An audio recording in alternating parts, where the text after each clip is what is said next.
काश ये सब कुछ देखने से पहले मैं तुम्हारी माँ के साथ ही मर जाता तो अच्छा था। आप खुद को क्यों कोस रहे?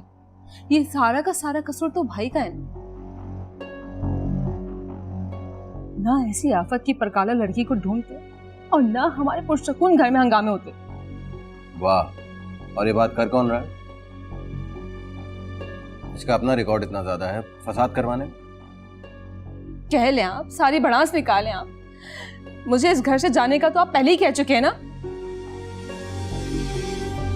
ये जुनैद, तुमने ऐसी कोई बात की थी इससे?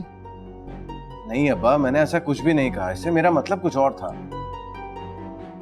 उस सबा के यहाँ से जाने का सारा गुस्सा भाई ने मुझ पर उतारा। मेरा इतना दिल दुखाया ना, मैं आपको क्या बताऊं। मकारी तो तुम पे खत्म है।